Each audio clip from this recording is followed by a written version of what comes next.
Bien, muchachos, ahora vamos a enseñar y explicar de muy buena forma el primer teorema que justamente vamos a tener como una propiedad fuerza en lo que es el contenido que estamos viendo. Recordad acá algo bien importante. Cuando uno habla de teorema matemático, esto tiene que ver con una generalización, es decir, con una propiedad que me sirve por siempre en cualquier ejercicio y es como una ley en matemática. Entonces, esto que está acá, vamos a recalcarlo, ¿ya? Y vamos a colocar acá que es una generalización. Y por supuesto que cada teorema tiene su propia demostración. Pero antes de pasar a la demostración, que de repente es un poco más complejo de entender, y para eso yo le sugiero que el video después se devuelvan, ¿cierto?, a poder comprender de mucho mejor forma cómo es la demostración. Primero vamos a hacer una clarificación. ¿Qué significa esto? Que vamos a dar un ejemplito con numeritos, de alguna forma, para que veamos cómo este teorema sirve, ¿sí? Entonces tenemos, primero, vamos a hacer una clarificación.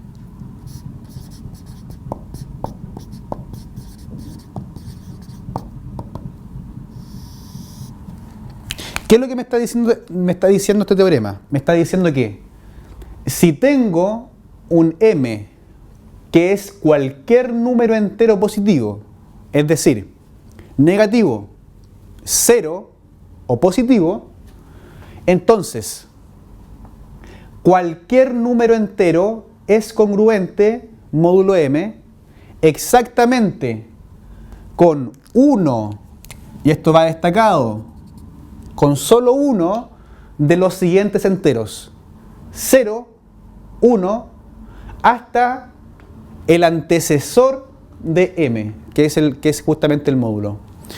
Uno cuando lee ese teorema uno dice, ya, pero ¿a qué se refiere esto, cierto? Porque uno no entiende mucho. Pero dándonos un ejemplo, lo que estamos diciendo, como me está diciendo que cualquier número entero, entonces coloquemos por ejemplo un 8, me dice que es congruente módulo m. Vamos a decir que en este caso mi módulo ya va a ser por ejemplo 7, ¿sí? Porque 7 es un número entero y me cumple con la condición del m, del módulo. Y como desconozco este valor, le vamos a colocar una x, que es mi incógnita. Por definición de divisibilidad y de congruencia modular, ¿cierto? Tenemos que 7 debería dividir exactamente a la diferencia entre 8 menos sx.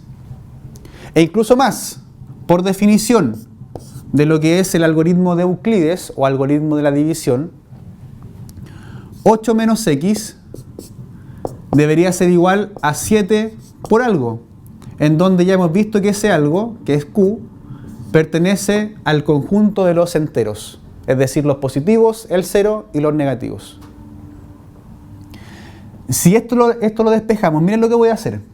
Voy a despejar este q. 8 menos x partido por 7 es igual a este q. Y este q, recuerden que es un número entero. ¿Para qué me sirve ese despeje? Para que yo empiece a ver qué posible número puedo colocar acá, de tal forma que al reemplazarlo me dé algo divisible por 7, porque al fin y al cabo, ¿qué es lo que me está diciendo esto? Me está diciendo que, mira, este q, como es un valor entero, ¿ya? No es una fracción, recuerden, en donde no es un número racional, es un número enterito. Entonces, ¿qué es lo que me quiere decir esto? Que esta diferencia de arriba es divisible por 7, que es lo mismo que está acá arriba, ¿cierto? Entonces, si nos fijamos, me dice el teorema que Sx puede tomar valores como el 0, el 1, pero hasta el antecesor de m-1. Y justamente el antecesor de m-1 de este sería ¿cuánto? 7 menos 1, 6. Entonces reemplazamos y decimos, número 1, si el x fuese 0, miren lo que sucede. Si el x es 0, reemplazo acá, vamos a colocar esto de una forma un poquito más didáctica, ¿cierto? Tenemos el 0 y lo reemplazamos acá y me queda 8 menos 0 dividido en 7. Y esto me da 8 séptimos. Pero fíjense que 8 séptimos no es un valor entero. Entonces esto no pertenece a los números enteros. ¿Por qué? Porque ustedes deben recordar de que justamente 8 séptimos pertenece a lo que es el conjunto de los Q, de los racionales. ¿Sí? O lo otro que podríamos decir para que lo puedan también entender es que el 7 no cae justito en el 8, porque es 1, algo, es un decimal. No me da resto 0. Incluso esto me da resto 1. Ya, entonces cuando el x es 0 no funciona. Si x es 1, miren lo que sucede. Me queda 8 menos 1 dividido en 7. Y esto me queda 7 dividido en 7 y esto es justamente 1. Y el 1, la pregunta es, ¿el 1 es un valor entero? Sí. Entonces acá el 1 pertenece a lo que son los números enteros. Por lo tanto, ya tengo un valor, es decir, lo que estoy haciendo acá es que el 8 es congruente con 1 módulo 7, porque la diferencia entre 8 y 1, que es 7, es divisible por 7. Lo que me dice el teorema es que solamente sirve para 1. Es decir, si yo reemplazo ahora el x por 2, por 3, por 4, por 5, por 6, no debería darme una divisibilidad. Veamos. Si el x es 2 ahora, me quedaría 8 menos 2 dividido en 7 y eso es 6 séptimos. Pero eso no pertenece a los números enteros. ¿Se van dando cuenta? Ahora, algún estudiante debería como anticiparse a esto y decir, el profesor, fíjese que si va disminuyendo cada vez más el x, o sea, va aumentando, cada vez más el x, con 3, con 4, esta fracción se hace cada vez más chica en el numerador. Por lo tanto, esto siempre va a ser 0, algo. Entonces, es imposible, fíjense. Ahora, para que quede mucho más claro, reemplacemos todo. Si x es 3, me queda 8 menos 3 dividido 7 y esto es igual a 5 séptimos. Pero todos sabemos que 5 séptimos no es un valor entero, sino que es un número racional. Si ahora x es 4, esto implica que me queda 8 menos 4 y eso dividido en 7 y esto es igual a 4 séptimos, lo que tampoco es un valor entero, es un número racional. Si x es igual a 5, tenemos 8 menos 5 dividido en 7 y esto es igual a 3 séptimos, lo que tampoco es un número racional. Y por último, porque fíjense que este x debo partir en 0 y llegar hasta este disminuido en 1, m menos 1, entonces hasta 6 nomás. Entonces este es el último. Si x es 6, tenemos que 8 menos 6 dividido en 7, esto es lo mismo que 2 séptimos y esto por ningún lado pertenece a los números enteros. Por lo tanto, estoy clarificando con un ejemplo numérico que siempre cuando tengo cualquier número entero, este va a ser congruente con un número que desconozco, ¿cierto?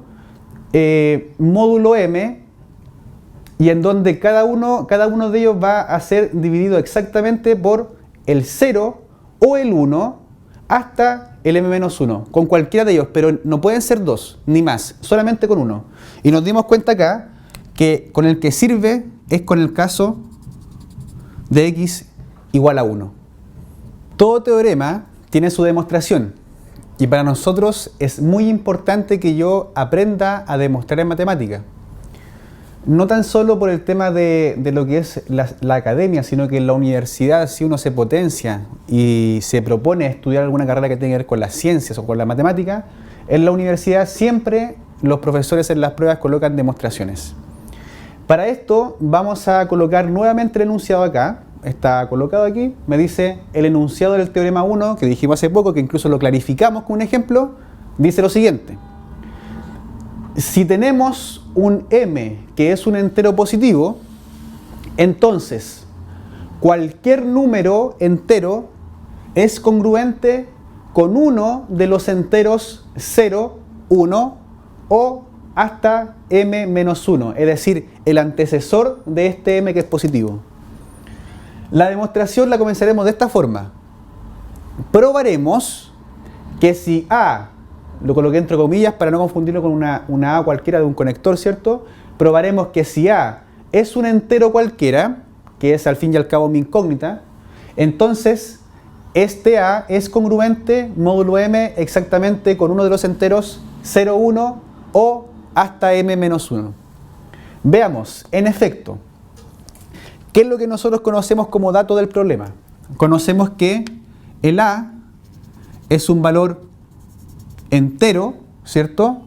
Y que el m es un entero positivo. Recuerden que este es el módulo, ¿ya? ¿Qué implica esto? Que existen dos números enteros que son Q y R, le vamos a colocar Q y R, y estos números enteros además son únicos, no existen otros, tal que SA, que es el número que estoy buscando, se puede escribir como la multiplicación del módulo por Q más R, en donde este R se mueve entre dos valores, entre 0 y m. Pero ojo acá, ¿qué significa esto? Que el R es mayor o igual que 0, es decir, puede ser 0, porque lo toma el igual. Pero ojo, el m es mayor estricto que R, o al revés, el R es menor estricto que m. Es decir, el R jamás puede llegar a ser m, es decir, tiene que llegar a ser el antecesor. Acá, en otras palabras, como estoy hablando de dos números enteros, estoy diciendo que el R es menor o igual que m menos 1. Esto que está acá, esta línea, ¿cierto?, tiene que ver justamente con el algoritmo de Euclides, que también se denomina el algoritmo de la división. Esto es muy importante, muchachos, de que ustedes, si no lo han visto en la academia, lo puedan de alguna forma buscar en algún libro, algún texto, porque es muy importante. Ahora, teniendo esto, tenemos lo siguiente, miren. Si yo esto lo transformo a lo siguiente, entonces todo este proceso anterior se cumple si solo si la diferencia entre A menos R es igual a M por Q, ¿cierto? Y en donde el R es mayor o igual que 0, pero es a la misma vez menor que M. Pero esto que está acá debería ser familiar para nosotros, porque esto que está acá es la definición de congruencia modular. Esto que está acá quiere decir lo siguiente, que si yo lo veo desde el punto de vista como divisibilidad, tenemos que M divide exactamente a la diferencia entre A menos R. Recuerden que antes siempre hacíamos todo lo contrario, de esto pasábamos a eso. E incluso acá hay un paso previo. Esto se cumple, sí solo sí. Si yo estoy diciendo que la diferencia entre A menos R es divisible por M, estoy diciendo que A es congruente con R módulo ¿cuánto? Módulo M. Y en donde justamente este R es mayor o igual que 0, pero es menor que M. Entonces, aquí viene como lo crucial y lo último de la demostración. Es que esto es muy importante. Si nos damos cuenta acá, estoy diciendo de que el R no puede llegar a ser M. Parte de 0, pero no puede llegar a ser M. Por lo tanto, el R puede ser igual, como máximo valor que puede tomar es M menos 1, el antecesor de M. Entonces, esto que está acá se cumple si solo si tenemos lo siguiente. A es congruente con el... ¿Cuál es el primer valor que puede tomar R? 0. 0 módulo M, o el A puede ser congruente con... ¿Cuál es el siguiente del 1? Del 0, el 1. 1 módulo M, o el A es congruente con 2 módulo M, o, puntos suspensivos, o el A, ¿cuál es el último valor que puede tomar este R? Lo veo acá está acotado. El R puede tomar el último valor, el antecesor de M, es decir, M-1. Entonces digo que A es congruente con M-1, ¿cierto? Módulo M. ¿Qué es lo que estoy concluyendo acá, chiquillos? Porque acá está todo demostrado ya. Falta la conclusión final. Estoy diciendo de que este R, ¿cierto? Este R va a actuar de esta forma, que puede ser 0, o 1, o 2, o hasta M-1, que es justamente el enunciado que me está diciendo. Fíjense, me dice que este número entero A, ¿cierto? Este número entero A debe ser congruente módulo M exactamente con uno de los enteros desde el 0 hasta el M-1. Y acá está comprobado, demostrado. 0, 1, o 2, o 3, o 4, o hasta M-1. Por lo tanto, queda esto demostrado.